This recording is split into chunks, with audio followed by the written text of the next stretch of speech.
আমি রান্না করে দেখাবো লাল নোটে শাকের ভাজা। তো কড়াতে তেল বসিয়ে দিয়েছি, তেল গরম হয়ে গেছে। এবার ফোড়নে দেব, রসুন দিয়ে দেবো। রসুনটা একটু ভাজা ভাজা করতে হবে। দিয়ে দেবো পেঁয়াজ,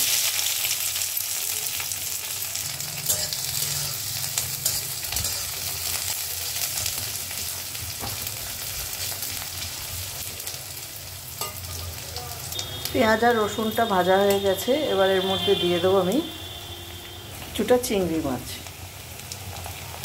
দিয়ে এই রসুন আর পেঁয়াজের সাথে চিংড়ি মাছটা একটু ভেজে নেব।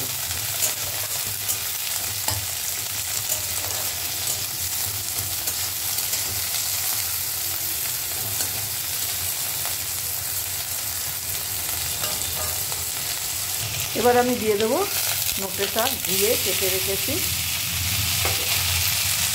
ভালো করে রসুন, পেঁয়াজ আর চিংড়ি মাছের সাথে মিলিয়ে নেব।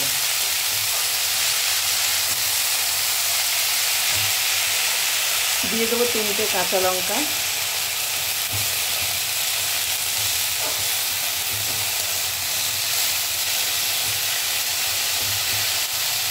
দিয়ে দেবো হলুদ, দিয়ে দেবো নুন।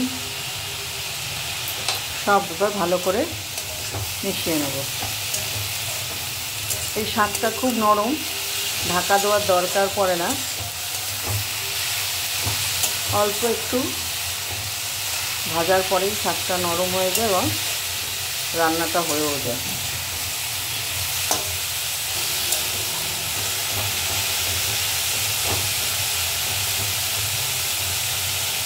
এর মধ্যে আর কিছু পড়বে না। এইভাবে আমি শাকটা ভেজে নেব।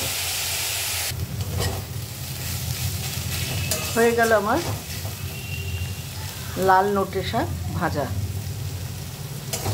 চিংড়ি মাছ দিয়ে লাল নোটে শাকের ভাজা। এবার এটাকে আমি নামিয়ে নেব। শাকটা ভাজা হয়ে গেছে। এরকম করে তোমরা বাড়িতে খেয়ে দেখো, খুবই ভালো লাগে খেতে। কেমন লাগলো আমাকে বলবে কমেন্ট করে।